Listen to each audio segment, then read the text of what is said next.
అమెరికాలోకి దొడ్డిదారిన ప్రవేశించిన వారిపై ట్రంప్ ఉక్కుపాదం మోపుతున్నాడు. అక్రమ వలసదారులను గుర్తించి సంఖ్యలు వేసి వారిని స్వదేశాలకి పంపుతున్నాడు. అందుకు సైనిక విమానాలను వినియోగిస్తున్నాడు. ఇమ్మిగ్రెంట్స్ను తీసుకోమని మొండికేసిన దేశాలపై ఆంక్షల కొరడాలతో జుల్పిస్తున్నారు. తీసుకుంటావా, తమతో సంబంధాలు తెంచుకుంటావా తేల్చుకుంటూ బెదిరింపులకు దిగుతున్నాడు. ట్రంప్ తీరుతో మధ్య దక్షిణ అమెరికా దేశాలు ఉక్కిరిబిక్కిరి అవుతున్నాయి. ఇక దేశంలో అక్రమ వలసదారుల గుర్తింపు వ్యవహారం కూడా ఉధృత పరిస్థితులకు దారితీస్తోంది. అయినా ట్రంప్ మాత్రం వెనక్కి తగ్గడం లేదు. వలసదారుల విషయంలో కొలంబియా ఎందుకు మొండికేసింది? కొలంబియాను ట్రంప్ ఎలా దారిలోకి తెచ్చుకున్నాడు? మిగతా దేశాలకు ట్రంప్ ఎలాంటి సందేశం ఇచ్చాడు? Watch the story. లాటిన్ అమెరికాకు ట్రంప్ చుక్కలు చూపిస్తున్నాడా? కొలంబియాపై ట్రంప్ ఫైటింగ్ సక్సెస్ అయిందా?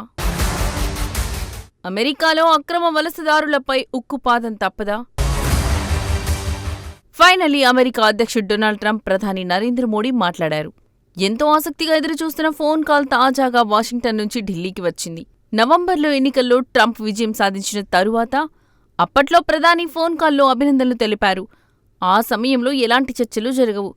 ఎందుకంటే అప్పటికీ ట్రంప్ ఇంకా అధ్యక్ష పదవి బాధ్యతలు స్వీకరించలేదు. అందుకే ఇప్పుడు ట్రంప్ చేసిన ఫోన్ కాల్ చాలా కీలకమైనది.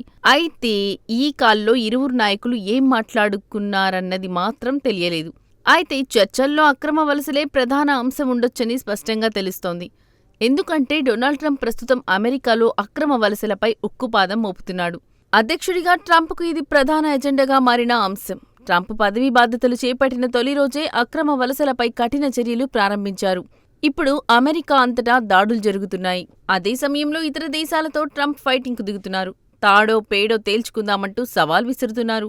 2 రోజుల క్రితం దక్షిణ అమెరికాలోని అతిపెద్ద దేశాల్లో ఒకటైన కొలంబియాతో ఘర్షణకు దిగారు. అమెరికాకు కొలంబియా కీలకమైన ఆర్థిక భద్రతా భాగస్వామ్య దేశం. దొడ్డిదారిలో అమెరికాకు వచ్చిన కొలంబియన్లను ట్రంప్ వెనక్కి పంపారు. అయితే అక్రమ వలసదారులతో ఉన్న విమానాలను తమ దేశంలోకి అనుమతించేది లేదని కొలంబియా అడ్డం తిరిగింది. కొలంబియా తీరుతో డొనాల్డ్ ట్రంప్కు చిర్రెత్తుకొచ్చింది. బోగోటాపై నేరుగా దాడికి అటాక్ చేశాడు. సుంకాలు, వీసాల ఆంక్షలు తప్పవంటూ ట్రంప్ బెదిరింపులకు దిగాడు. ఈ బెదిరింపులు పనిచేశాయి. ఒకరోజులోపే కొలంబియా దిగివచ్చింది. వలసదారులను తీసుకునేందుకు అంగీకరించింది. అయితే ఈ మధ్యలో ట్రంప్ వార్నింగ్స్, కొలంబియా కౌంటర్లతో డ్రామా హీట్ పుట్టించింది. బోగోటాకు 2 రోజుల క్రితం 2 మిలిటరీ విమానాలను అమెరికా పంపింది. బోగోటా అనేది కొలంబియా రాజధాని నగరం. ఈ మిలిటరీ విమానాల్లో కొలంబియా నుంచి అమెరికాకు వెళ్లిన అక్రమ వలసదారులను బోగోటాకు తరలించారు. అయితే ఈ విమానాల గురించి బోగోటాకు వాషింగ్టన్ సమాచారం ముందే ఇచ్చిందా లేదా అన్న దానిపై క్లారిటీ లేదు. కానీ బోగోటాకు చేరుకున్న అమెరికా విమానాలు ల్యాండింగ్కు అనుమతి కోరాయి. కానీ కొలంబియా నిరాకరించింది. దీంతో అమెరికన్ విమానాలు వెనక్కి వెళ్లాయి. ఎందుకు కొలంబియా ఈ విమానాలను ల్యాండింగ్కు అనుమతించలేదు? వలసదారులను మర్యాదగా, గౌరవంగా పంపాలని కొలంబియా కోరుతుంది. వారిని కరుడుగట్టిన నేరస్తుల్లా చూడకూడదని డిమాండ్ చేస్తోంది. కానీ బోగోటా డిమాండ్ను డొనాల్డ్ ట్రంప్ తిరస్కరించాడు. కొన్ని గంటలకే ట్రూత్ సోషల్లో తన స్టేట్మెంట్ను ట్రంప్ విడుదల చేశారు. అత్యవసర నిర్ణయాత్మక ప్రతీకార చర్యలు తప్పవని తేల్చి చెప్పాడు. ఇందులో విస్తృతమైన చర్యలు ఉన్నాయి. ప్రధానంగా 4 ప్రతీకార చర్యలను ట్రంప్ ప్రకటించాడు. మొదటి చర్య సుంకాల కొరడ. కొలంబియన్ దిగుమతులపై 25% సుంకాలను విధిస్తామని ట్రంప్ హెచ్చరించాడు. 7 రోజుల్లో కొలంబియా దిగి రాకపోతే 50% సుంకాలు విధిస్తామని బెదిరించాడు. రెండోది ప్రయాణాల నిషేధం. కొలంబియా ప్రభుత్వ అధికారులు అమెరికాలో అడుగుపెట్టకుండా నిషేధం విధించాడు. ఈ నిషేధం కొలంబియా మిత్రులకు, మద్దతుదారులకు కూడా వర్తిస్తుంది. మూడో చర్య వీసాల ఆంక్షలు.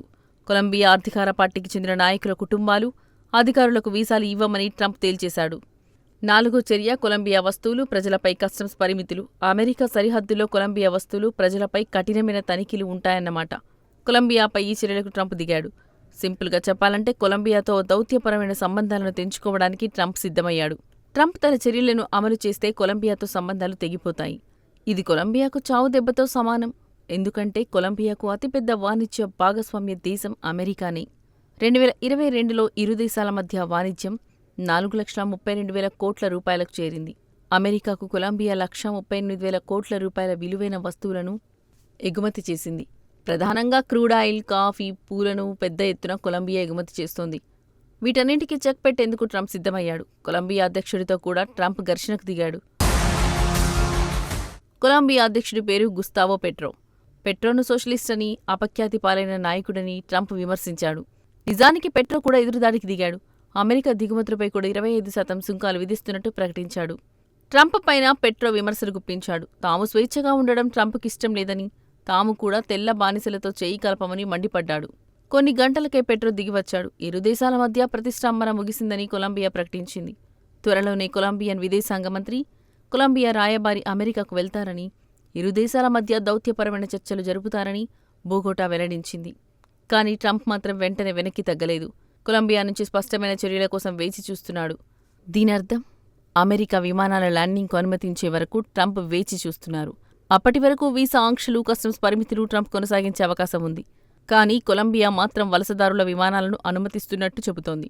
సో ట్రంప్ ఒత్తిడి వ్యూహాన్ని వెనక్కి తీసుకునే అవకాశం ఉంది. కొలంబియా ట్రంప్ ప్రతిష్టాంబనతో అమెరికా అధ్యక్షుడు ప్రపంచం మొత్తానికి ఓ సందేశాన్ని ఇచ్చినట్లు అయింది. అక్రమ వలసలపై డొనాల్డ్ ట్రంప్ వెనక్కి తగ్గే అవకాశమే లేదని స్పష్టంగా తెలుస్తోంది. తన కార్యాలయం అధికారాన్ని పూర్తిగా ఉపయోగించేందుకు ట్రంప్ సిద్ధంగా ఉన్నాడు. అమెరికా మిత్ర దేశాలైన అక్రమ వలసల విషయంలో ట్రంప్ విడిచిపెట్టడం లేదు. కొలంబియాను ఓ ఉదాహరణగా ప్రపంచానికి చూపించాలని ట్రంప్ భావించారు. ఇక ముందు తన చర్యలు ఎలా ఉంటాయో స్పష్టంగా చూపించాడు. అంతేకాదు, ఈ విషయంలో ట్రంప్ విజయం సాధించాడు కూడా. ఇప్పుడు ఇతర దేశాలు ఈ పరిణామాలను నిశితంగా పరిశీలిస్తున్నాయి. అమెరికా ఏజెన్సీలు దేశవ్యాప్తంగా దాడులకు దిగుతున్నాయి. సుమారు 1000 మందిని నిర్బంధించారు. వారంతా దొడ్డిదారిలో దేశంలోకి చొరబడిన వారేనని భావిస్తున్నారు. ఇమిగ్రేషన్ అధికారులకు ట్రంప్ భారీగానే అధికారాలు కట్టబెట్టాడు. దీంతో ఈ ఏజెన్సీలు స్కూళ్లు, ప్రార్థనా మందిరాలను కూడా వదిలిపెట్టడం లేదు. తాజా నివేదికల ప్రకారం అమెరికాలో చర్చిలు, గురుద్వారాలను దాడులు జరిగాయి. ఈ దాడులు స్థానికుల్లో ఆగ్రహానికి కారణమైంది. అమెరికా మిత్ర దేశాల నుంచి నిరసనలు వ్యక్తమయ్యాయి. ఏజెన్సీల దాడులపై నిరసన తెలిపిన దేశాల్లో బ్రెజిల్ ఒకటి.